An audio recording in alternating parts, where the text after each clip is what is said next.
So hello aspirants, JPSC की पाठशाला series में आप सभी का स्वागत है। And today we are going to take up the very important unit in our sequence, that is the administrative thoughts. ये हमारे जो इस सीक्वेंस ऑफ वीडियोज़ का 6th लेक्चर है।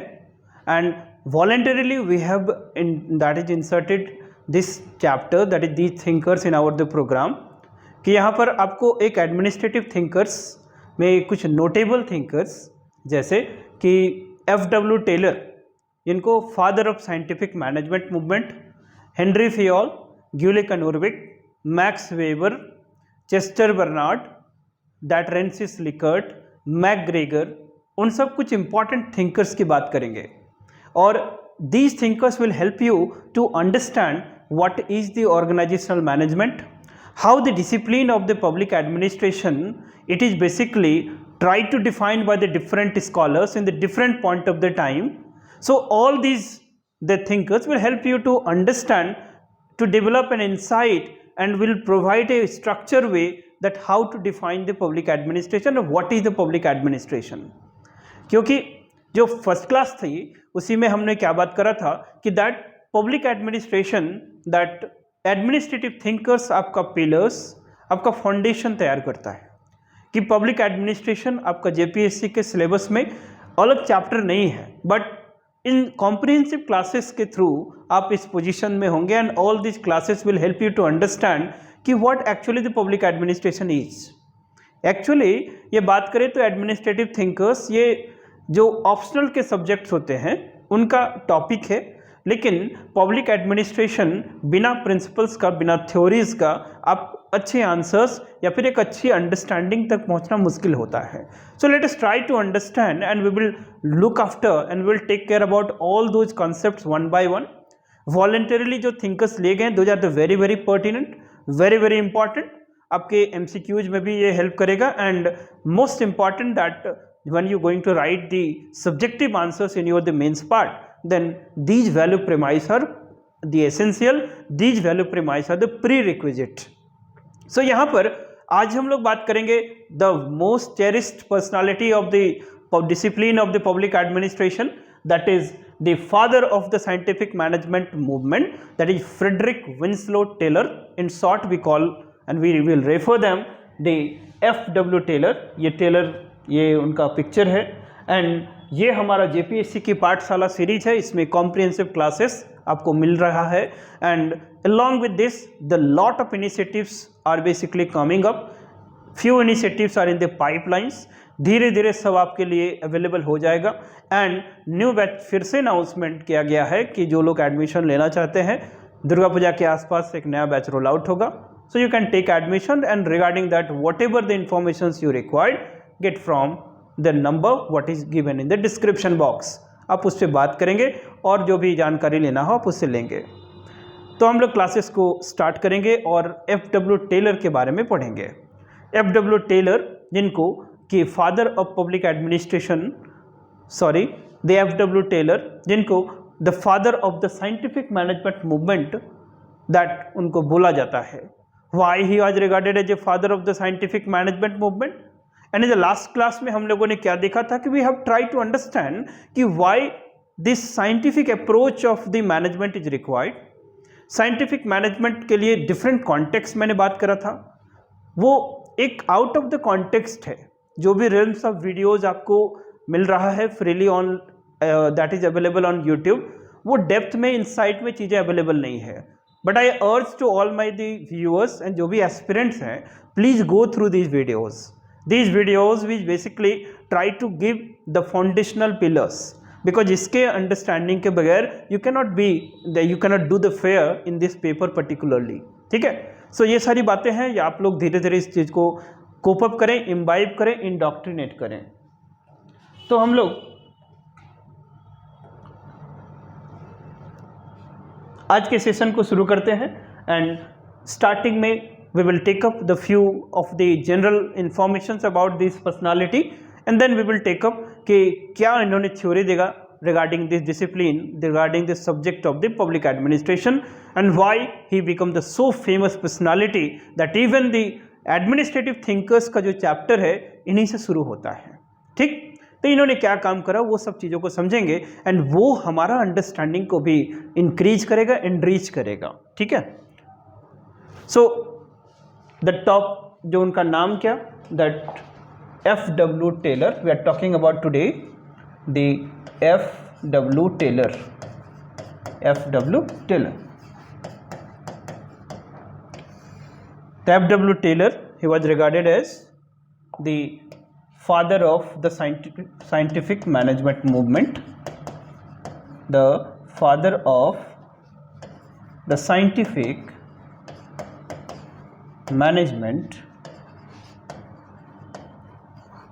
management और मूवमेंट।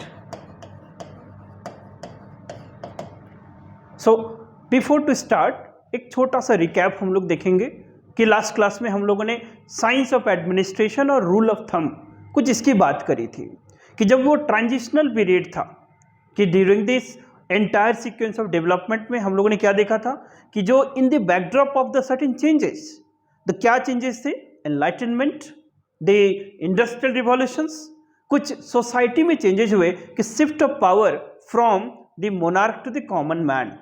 उसी तरह से ऑर्गेनाइजेशनल स्ट्रक्चर की बात करेंगे। So organisations become a complex activity, बड़े बड़े ऑर्गेनाइजेशंस हो गए। So the organizational management it becomes an specialize activity, it becomes a complex activity. तो उसके लिए ना बेसिकली पहले रूल ऑफ थंब जो होता था वो अब अनसक्सेसफुल स्ट्रैटेजी हो गया। Now there is a requirement for what? Science of administration. यहां तक हम लोग ऑलरेडी बात कर चुके हैं। ठीक है, साइंस ऑफ एडमिनिस्ट्रेशन का कि why there is science of administration? Because there was organizational failure. Suddenly the nature of organization change हो गए, the nature of states change हो गया। So that is why old strategy, क्या था old strategy कि on the basis of memory काम करना, on the basis of जो अपना निमोनिक्स है, on the basis of your experience है, उसके बेसिस पे ऑर्गेनाइजेशंस को मैनेज किया जाता था क्योंकि प्रोडक्शंस क्या थे, लिमिटेड थे। लेकिन अब प्रोडक्शंस क्या हो गए, अनलिमिटेड प्रोडक्शंस। तो यहाँ पर जो ऑर्गेनाइजेशनल प्रिंसिपल की खोज हुई कि आखिर ये जो ऑर्गेनाइजेशनल फेल्योर का प्रॉब्लम है उसको ठीक कैसे किया जाएगा। सो अक्रॉस द वर्ल्ड एक वेव चला, this scientific approach looking after कि क्या सॉल्यूशंस होगा, एंड वही सॉल्यूशंस क्या है ना, that is the science of administration. और ये साइंस ऑफ एडमिनिस्ट्रेशन में एक ग्रुप ऑफ थिंकर्स थे, there was a cohort of thinkers including this F.W. Taylor, F.W. Taylor, Henry Gantt, that is Charles Babbage, that all those people equivocally से कि सभी ने मिलकर एक ही बात बोला कि the science of administration should replace, किसको रिप्लेस करना चाहिए, the science of administration should replace the rule of thumb. Okay, rule of thumb. So dear aspirant, these two terms science of administration and the rule of thumb, they are the starting point for the public administration. तो अब इन सब में Taylor काफ़ी famous हुए। Taylor इतने famous हुए कि उनके जो पब्लिकेशंस थे, उनके जो पेपर था वो मोर देन 9 इंटरनेशनल लैंग्वेजेज में पब्लिश किया गया। नॉट ओनली इन अमेरिका लेकिन फार ईस्ट जापान तक इसके इम्पैक्ट थे। जब रशियन जो इकोनॉमी को बात हो रही थी तो इवन द लेनिन ने इन प्रिंसिपल्स को भी अपने मॉडल में शामिल किया। So not only the America, rather Europe, far east Japan, वो सारे country Frederick that is F.W. Taylor के प्रिंसिपल से इंस्पायर्ड थे। दैट इज वाई एक नई एनर्जी, एक नया डायरेक्शंस लेके आया in the organizational management. This was the biggest contribution of F.W. Taylor. तो F.W. टेलर के बारे में हम लोग पढ़ेंगे और आज का टॉपिक किन सब्जेक्ट्स पे, किन टॉपिक्स पे रेस्ट्रिक्ट होगा उसके पहले हम लोग एक ओवरव्यू देखेंगे कि that today we will cover, आज हम लोग कौन कौन से टॉपिक को कवर करेंगे। Today we will cover the topics like first of all the career perspective of F.W. Taylor, career perspective, and career perspective के बाद हम लोग इसके थ्योरी की बात करेंगे जिसमें कि द साइंटिफिक मैनेजमेंट मूवमेंट, और उसमें क्या बात होगी कि उनके थ्योरी को इन तरह में हम लोग समझेंगे कि that he highlighted the reasons for the failure, reasons for किसका ना organizational failure, reasons for the organizational failure. ठीक है, कि चूंकि ऑर्गेनाइजेशंस का नेचर चेंज हो गया, ओल्ड जो स्ट्रैटेजी था वो फेल्ड स्ट्रैटेजी था, सो दैट इज वाई इन्होंने जो साइंस ऑफ एडमिनिस्ट्रेशन की खोज करी। So first of all he highlighted कि क्या क्या रीजन्स है, और उन रीजन्स के लिए उन्होंने फिर सॉल्यूशंस बताया। और what is the solutions? The solutions is nothing but the science of administration. Solution क्या था? The science of administration. So on the basis of that he develop his theory. So उनकी theory में जो fourth point बात करेंगे that is the principles of the scientific management movement और the scientific theory. Fifth point जो बात करेंगे that is the components, कि उनके थ्योरी में क्या क्या कंपोनेंट्स की बात होती है। And sixth point we will take up कि पूरे टेलरियन फिलॉसफी का जो क्रक्स है, that crux is called mental revolutions, the crux is called the mental revolutions. ठीक है, थोड़ा सा हम लोग ऑप्शनल्स के जो कंटेंट है उसको भी यहाँ डिस्कस करेंगे, क्योंकि dear we are actually studing about and trying to build up a comprehensive picture. So हो सकता है कि कुछ ऐसे टर्म्स, ऐसे जार्गन्स जो फर्स्ट टाइम आपको मिल रहा होगा कि you never ever heard in the past, but my objective is that कि थोड़ा सा एक बेटर पिक्चर क्लियर हो, so that we are taking the assistance of these words like mental revolutions. ये सारे टर्म्स आपको जनरल किताबों में नहीं मिलेगा, because these are the basically part of the optional content. Now लेकिन ऐसी बात नहीं है कि आप इन सब चीज़ों को जानेंगे, समझेंगे, अपने आंसर्स में रिफ्लेक्ट कराएंगे तो आपका आंसर्स क्या होगा? Your answer should be a better answer. तो टेलर्स फिलॉसफी में कितने कंपोनेंट्स हैं? First of all his career perspective, second that उन्होंने क्या रीजन्स हाईलाइट करे ऑर्गेनाइजेशनल फेल्योर्स के, थर्ड उन रीजन्स के बेसिस पे उन्होंने क्या सॉल्यूशन प्रिस्क्राइब करा, सॉल्यूशंस में बेसिकली साइंस ऑफ एडमिनिस्ट्रेशन की बातें करा, एंड साइंस ऑफ एडमिनिस्ट्रेशन के बाद उन्होंने अपनी जो थ्योरी बिल्डअप करी वो कुछ प्रिंसिपल्स पे बेस्ड था, there are the certain principles. And last he talk about the mental revolutions and these the components. ये सारे 6 पॉइंट्स में आज हमने डिबेट को अपने को रिस्ट्रिक्ट करेंगे। So let us briefly discuss about his career perspective.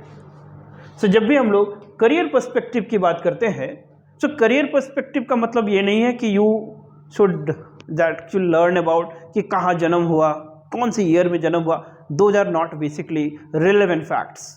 न करियर पर्सपेक्टिव में थोड़ा सा हम लोग इस तरह से समझें कि पहले एक क्लासिफिकेशंस देख लेते हैं कि the classifications of the thinkers, है ना, classification of thinkers, classification of thinkers. न जो थिंकर्स को हम लोग बेसिकली 3 ब्रॉड कैटेगरी में डिवाइड करेंगे।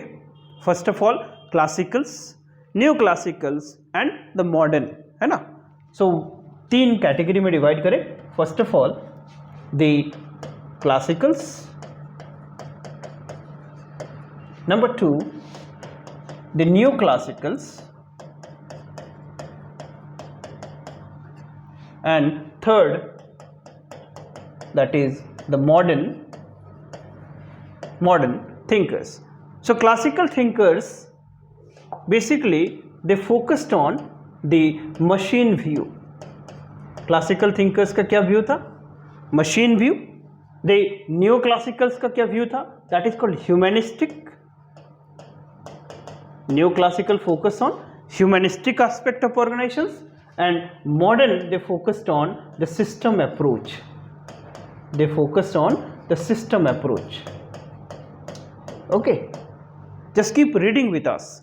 First of all, एक broad picture हमारे पास हो कि we are studying about the group of thinkers collectively referred as administrative thoughts उसमें एक थिंकर्स हैं F.W. टेलर, उसकी बात कर रहे हैं. But let us first of all understand कि we classify them into 3 broad categories. Number 1, classical thinkers. The classical thinkers have that is called machine view, organizations को देखने का. और whenever I say the organizations have the 3 components and it is basically depicted through a triangular shape. इसके लिए क्या formula है? that is called 3M formula, that is man, method and the machinery. The man, method and the machinery. तो ये 3M मिलके बनाता है कोई भी ऑर्गेनाइजेशंस को. और इस ऑर्गेनाइजेशंस को ही समझने के लिए ये सारे थिंकर्स डेवलप किए गए थे. सो फर्स्ट ऑफ ऑल ये क्लासिकल ग्रुप ऑफ थिंकर्स थे जिनका फोकस एरिया क्या था? Organisations is nothing but it is A robotic arrangement. ये मशीन व्यू पॉइंट था. और इस क्लासिकल स्कूल्स में कुछ थिंकर्स थे, उसमें जो सबसे noteworthy that is F.W. Taylor. F.W. Taylor. So Taylor कैसे थिंकर्स थे? क्लासिकल थिंकर्स थे, पहली बात. सेकंड, जो उसी ग्रुप में आएंगे that is called Henry Fayol, जो हमारा नेक्स्ट लेक्चर होगा. सो कुछ इंपॉर्टेंट थिंकर्स को इसीलिए हमने लिया कि आपके पास एक वैल्यू प्रेमाइस हो कि how to understand the organization, the organizational operations and organizational management, then you can understand the public administration, right. उसी तरह से जब बाद में न्यू क्लासिकल्स आए तो उनका अप्रोच क्या हुआ कि that organization is a social entity, it is a human assemblage. तो उनका अप्रोच क्या होगा? रोबोटिक नहीं बट ह्यूमैनिस्टिक. लेकिन जो मॉडर्न थ्योरिस्ट हैं उनका फोकस एरिया क्या था? System approach. साथ में एक कंटिंजेंसी अप्रोच बोलते हैं हम लोग, कंटिंजेंसी अप्रोच, जिसको सिचुएशनल स्कूल्स बोलते हैं. तो 3 कैटेगरी है, ज़्यादा स्ट्रेस नहीं लेना है. पहली बात ये क्लासिकल्स है सबसे पहले, उसके बाद न्यू क्लासिकल्स आए, फिर उसके बाद अभी के टाइम में सिस्टम अप्रोच, कंटिंजेंसी या सिचुएशनल स्कूल्स बोला जाता है. ये 3 स्कूल्स हैं, उसमें से टेलर क्लासिकल्स हैं. सो टेलर के बारे में जो करियर पर्सपेक्टिव है कि टेलर बेसिकली उनके पूरे थ्योरी का फोकस एरिया क्या था? द ऑर्गेनाइजेशंस को पहले से विजुअलाइज करिए कि द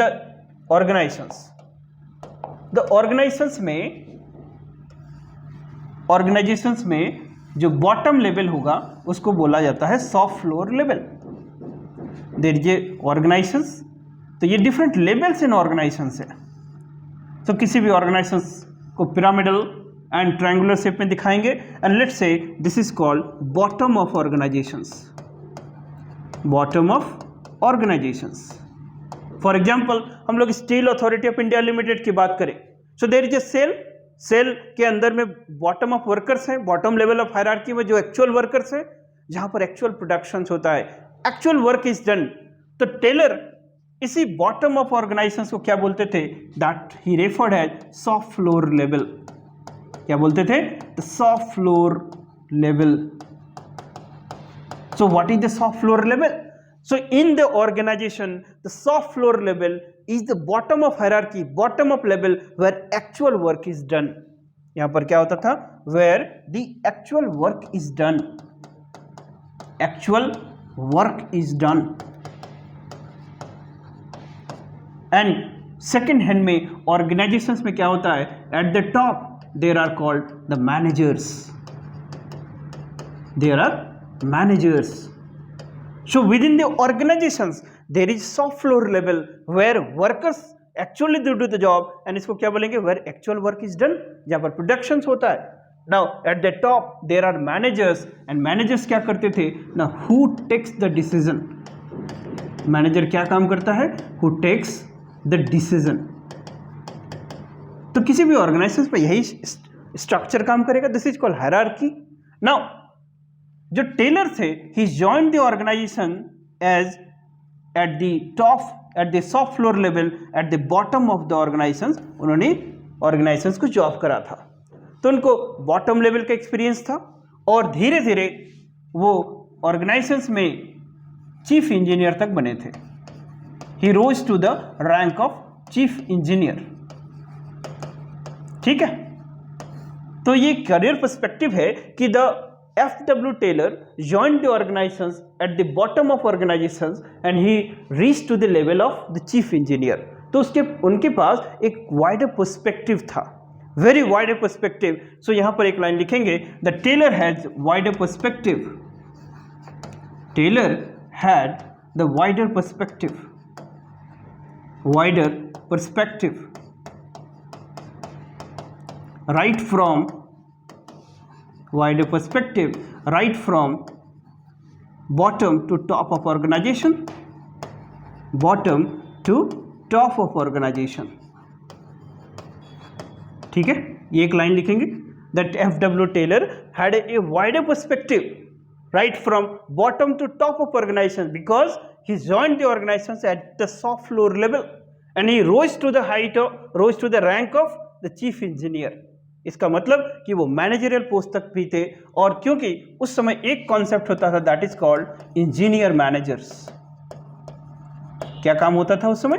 द इंजीनियर मैनेजर्स, क्योंकि इंजीनियर्स ही मैनेजर्स का रोल प्ले करते थे and they are doing the job.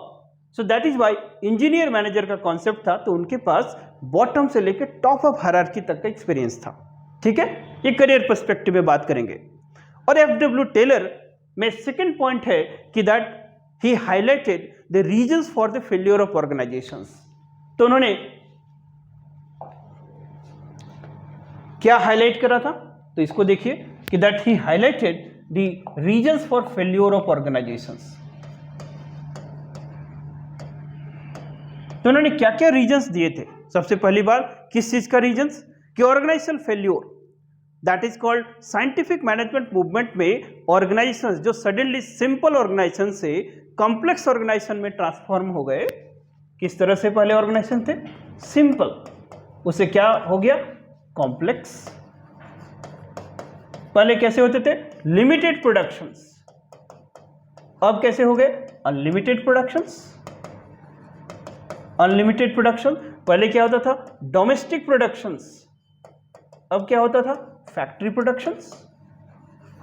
समझ में आ रहा कि इन the backdrop of industrial revolutions suddenly organisations में शेप चेंज हो गया, फंक्शनलिटी चेंज हो गया, that is called structure and operations of the organisations change हो गया फ्रॉम सिंपल से कॉम्प्लेक्स ऑर्गेनाइजेशंस, लिमिटेड से अनलिमिटेड, डोमेस्टिक से फैक्ट्री प्रोडक्शन. तो दैट इज वाई जो ओल्ड जो टेक्निक था वो क्या था? Rule of thumb. Old technique क्या था बताओ? Rule of thumb. और इसी रूल ऑफ थंब के चलते सब जगह क्या हो रहा था? फेल्योर हो रहा था ऑर्गेनाइजेशंस में. तो साइंटिफिक मैनेजमेंट मूवमेंट ने क्या खोज करा? कि rule of thumb should be replaced with the science of administration. है ना, यही तो खोज करा कि the rule of thumb should be replaced with science of administration. तो अब हम लोग देखते हैं यहां पर कि टेलर ने कौन कौन से रीजंस हाईलाइट कराए थे. सबसे पहले उन्होंने क्या नोटिस करा कि why the organizational failure are there. तो ऑर्गेनाइजेशनल फेल्योर के लिए उन्होंने 3 रीजंस बताए थे. What are the reasons? First of all इसके लिए एक ट्रिक्स है, आप याद रख सकते हैं कि दैट इज IRS, है ना, फेमस टर्म है IRS, IAS, IPS, उसी तरह से IRS. This is an synonym, the acronym you can remember. तो I से उनका मतलब था incentives and initiative approach. Incentive and the initiative approach. Incentive and initiative approach. So this is the first problem he highlighted. Second problem he highlighted, that is the incentives and initiative approach are refers to the test of rule of thumb. Test of rule of thumb. Test of rule of thumb. And third जो problem था, that is S refers to, that is the problem of shouldering. Problem of shouldering. ठीक है. So dear aspirants and all my students, please note it down कि first of all उन्होंने क्या बताया कि there is a change in the nature of organization, change in the complexity of organizations. So the old techniques that is called rule of thumb of management actually giving the failure to the organizations. A scientific movement started and they come out with that this rule of thumb should be replaced with science of administration. Science of administration से replace करना है। तो इस पूरे story को Taylor ने अपने terms में कैसे बताया कि ही हाईलाइटेड कि देयर वर सर्टेन प्रॉब्लम्स। तो क्या रीजंस थे ना, first of all he says कि ऑर्गेनाइजेशंस में क्या है, इंसेंटिव्स एंड इनिशिएटिव अप्रोच है, जिसको और एक टर्म्स बोलते हैं, that is called lazy managers philosophy. They are called lazy managers philosophy. Okay okay, old organisations, the classical organisations, so वहां पर क्या था, द लेजी मैनेजर्स फिलॉसफी था। दूसरा क्या था कि रूल ऑफ थंब था। तीसरा क्या था, द प्रॉब्लम ऑफ सोल्डरिंग था। So let us understand one by one what is this lazy managers philosophy, what is this rule of thumb, and what is this problem of soldering. Okay, so if we talk about the first problem, that is the lazy managers philosophy, और इसको क्या बोलते हैं, that is incentives and initiative approach. The incentives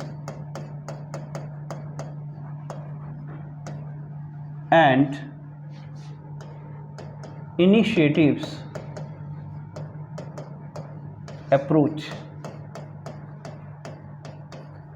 Okay, so incentives and initiative approach, that is called lazy managers philosophy. The Taylor say कि the old organizations जो था, that is based on a principle that is called monomotivational principle. What is the old organizations? The classical organizations का basis क्या था, money. Money is the only basis for motivations. He say कि the old organization is based on only one criteria, that is called monomotivational principle.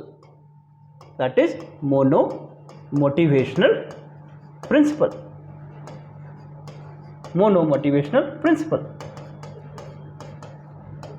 So incentives and initiative approach का मतलब क्या है, lack of initiatives. Organizations में the two players, एक है managers और दूसरा है workers. So managers, it is the position of higher authority and responsibility.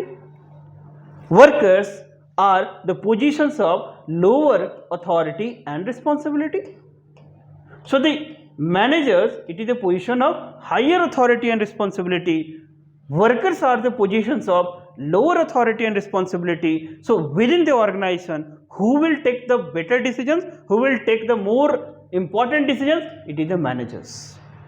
लेकिन मैनेजर्स क्या करते थे, द मैनेजर्स बेसिकली एक चीज डिसाइड करते थे कि कितना पेमेंट करना है, how much money should be given, and उसके अलावा जो भी काम है like planning to the organizations, कितना प्रोडक्शंस करना है, सारे ड्यूटीज किसके ऊपर में ट्रांसफर कर दिए जाते थे, to the workers. Right, so there by there is a lack of initiative. जैसे पढ़ना है, सो हम सबको क्या होना पड़ेगा, we have to be spirited. हम लोगों को कोई नया कॉन्सेप्ट पढ़ना है, then we have to be enthusiastic कि okay we are going to learn about the new concepts. So this is the called incentives and initiative approach. So he says कि that is classical periods में, इस transition period में, चूंकि organisations का nature change हो गया, organization become a dynamic activity, और चूंकि मैनेजर्स लैक ऑफ इनिशिएटिव से बाउंड है, इसीलिए ये किस तरह के मैनेजर प्रोड्यूस करता है, लीजी मैनेजर्स. तो ऑर्गेनाइजेशन कैसा है, डायनामिक है. बड़े ऑर्गेनाइजेशंस हो गए, अभी गवर्नमेंट ऑफ इंडिया जो फंक्शनिंग एंटिटी, और वहां पर चुपचाप बैठे रहोगे तो व्हाट विल हैपन, जो चीजें हैं वो कॉम्प्रोमाइज हो जाएगी.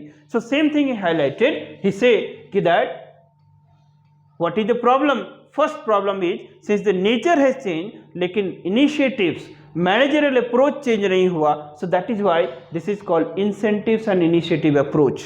This is called lazy managers philosophy. This is called lazy managers philosophy.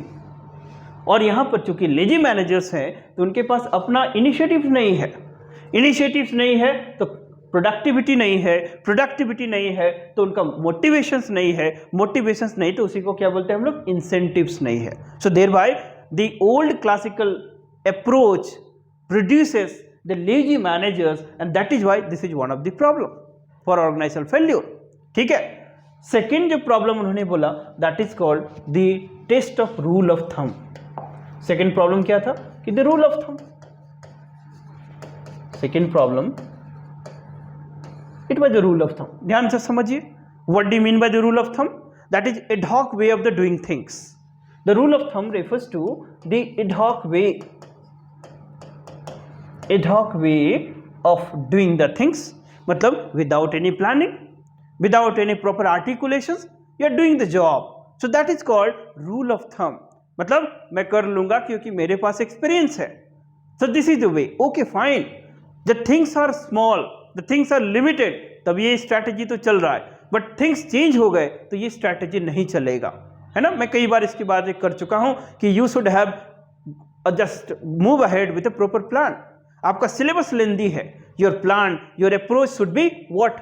Sophisticated. Your approach should be scientific. You should study each and every aspect before to start the job. So he say that since organizations के nature change हो गए, organizations become a complex activity. The organizations become an functional, unlimited activity, mass activity, but your approach is what? Ad hoc way. Rule of thumb के basis पे किए जा रहे हो, that is why this is the second problem for your failure. तो first problem इन्होंने क्या बोला कि that lazy managers philosophy, that is incentives and initiative approach. He says कि with the change in the organisation there shall be that more and more initiative should be come from the manager side, but that is missing. क्यों? क्योंकि वो Angénieux manager का concept था। क्यों? क्योंकि एक lazy managers का कॉन्सेप्ट था, मोनो मोटिवेशनल था कि पैसे दे दो सब काम ठीक हो जाएगा। No, there are multi dimensional factor for motivation, it is multi dimensional, not one dimensional. तो क्लासिकल स्कॉलर्स मोनो मोटिवेशन पे बिलीव करते थे, that is money is only criteria for motivations, right, but that is a narrow view point. So second problem समझ में आया, that is called rule of thumb. The third problem उन्होंने जो बात करी, that is problem of soldiering. It is very very important. The third problem is the problem of shouldering. तो मैं पूछूं कि what do you mean by soldering? So this is the first question कि what do you mean by soldering? Okay, the problem of shouldering. So it is the tailor who actually talked about the problem of soldering. Soldering का मतलब होता है that is called voluntarily do the restricted output. Voluntarily do the restricted output. That is called restrictions with the worked output is called the soldering. तो इन्होंने बोला कि organisations में क्या है, there is a problem of soldering. Problem of soldering का मतलब होता है the voluntarily you actually do the restricted output, मतलब जानबूझ के काम कम कर रहे हो, that is called the problem of soldering. उन्होंने फिर बोला कि जो ये सोल्डरिंग है ये आखिर क्यों है, एंड उन्होंने दो टाइप की सोल्डरिंग की बात करी। एक को बोलते हैं the natural soldiering, and second एक बात करा उन्होंने द सिस्टमेटिक सोल्डरिंग और systemic soldiering. What is soldiering? जानबूझ के प्रोडक्टिविटी कम करना। Voluntarily you are restricting the output, voluntarily you are restricting the worked output, that is called problem of soldering. So he further talked about that there are natural soldering and there is something called systemic soldering. So how many type of soldering? The two types of soldering. ठीक है बच्चों, समझने की कोशिश करेंगे। So soldering में उन्होंने क्या बोला कि ये ओल्ड क्लासिकल जो ऑर्गेनाइजेशनल स्ट्रैटेजी है उसमें तीन प्रॉब्लम्स है। पहला उन्होंने क्या बात करी, रूल ऑफ थंब का प्रॉब्लम है। दूसरा उन्होंने क्या बात करी, incentives and initiative approach, lazy managers philosophy. Third क्या बात करी उन्होंने, द प्रॉब्लम ऑफ सोल्डरिंग। तो यहां पर फिर वो बोलते हैं कि ये सोल्डरिंग का मतलब दो तरीके से हो सकता है। एक natural soldering, here he highlight कि नेचुरल ट्रेट्स के चलते जो होगा, द नेचुरल ट्रेट्स, कि जैसे a person is doing the limited job. So limited job कैसे हो सकता है कि लेट से उसके अंदर कुछ इनहेरेंट ऐसा ट्रेट्स है जो उसको काम करने से रोकता है।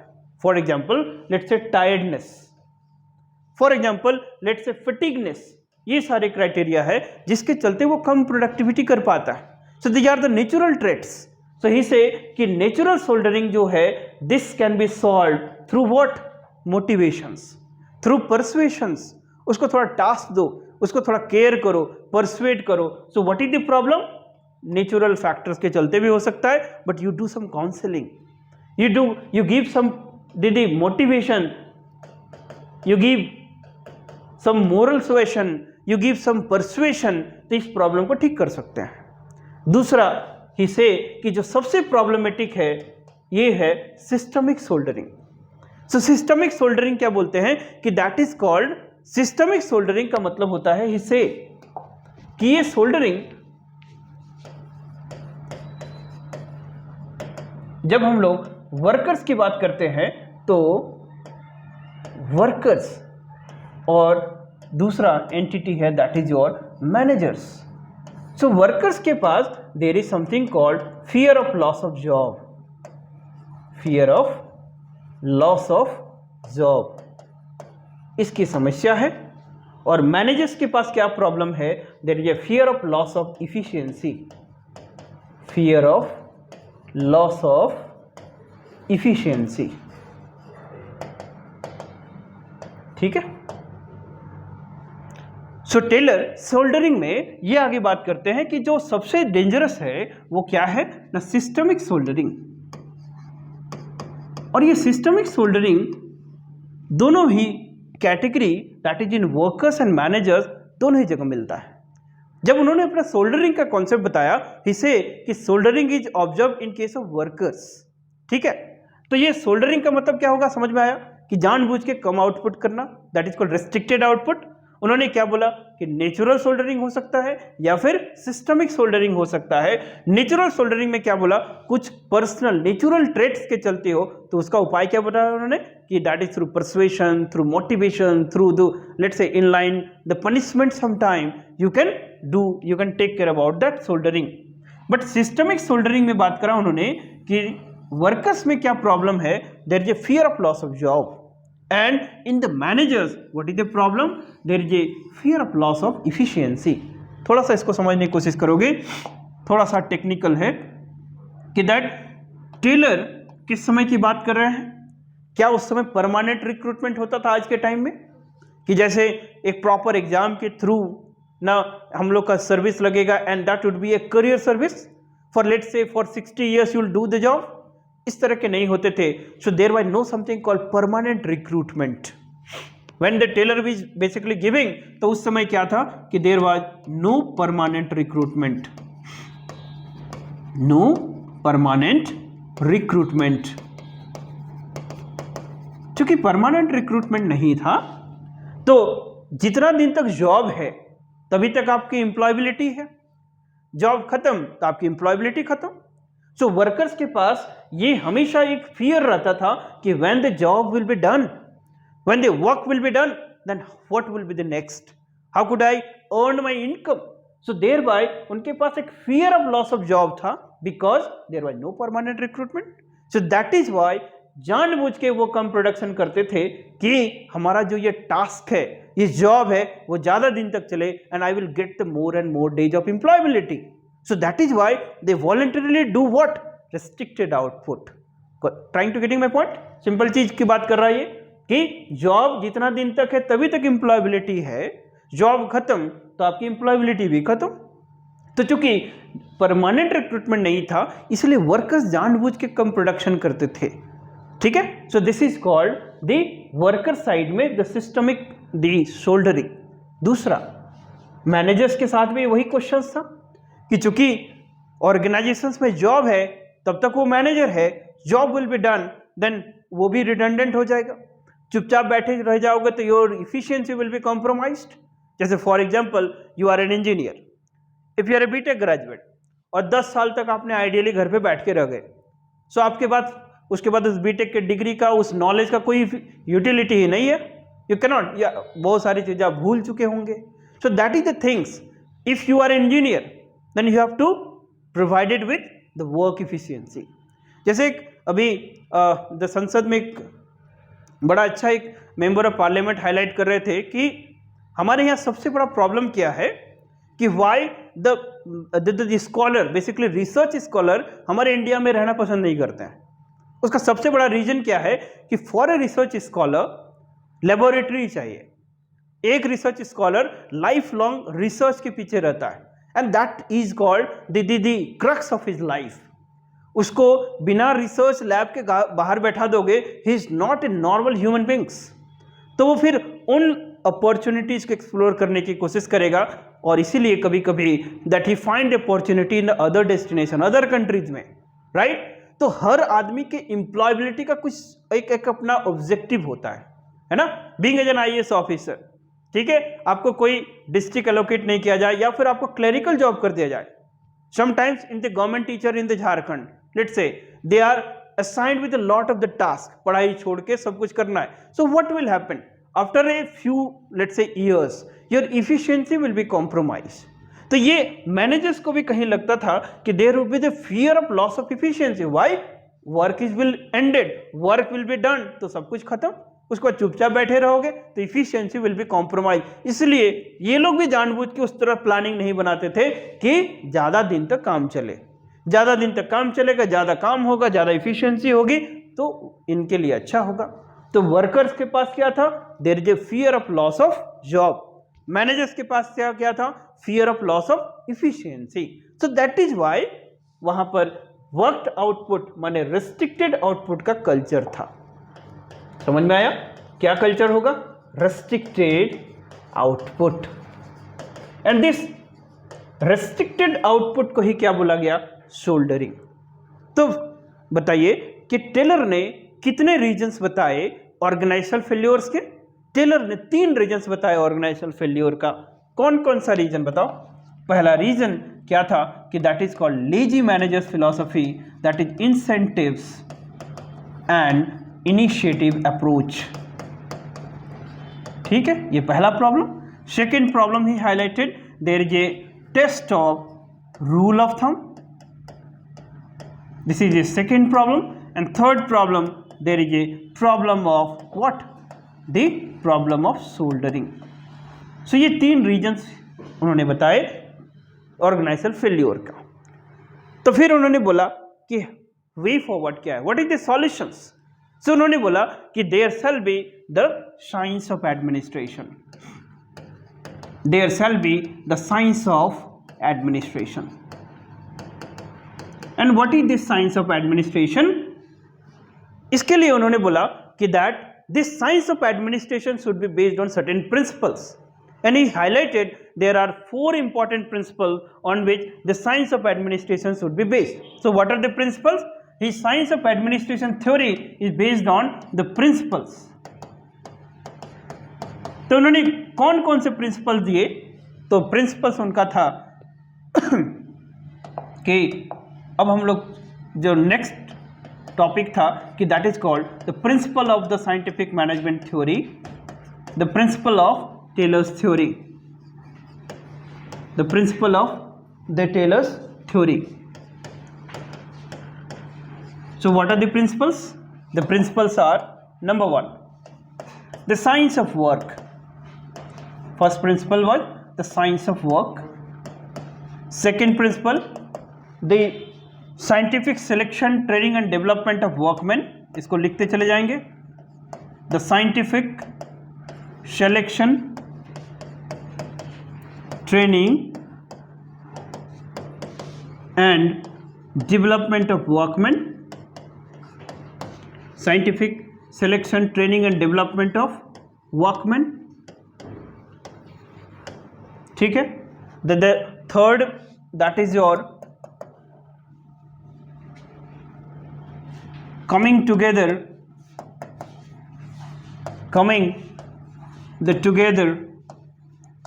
of the science of work and workman. And the fourth one, it was the equal division of responsibility, equal division of the responsibility between workers and the managers.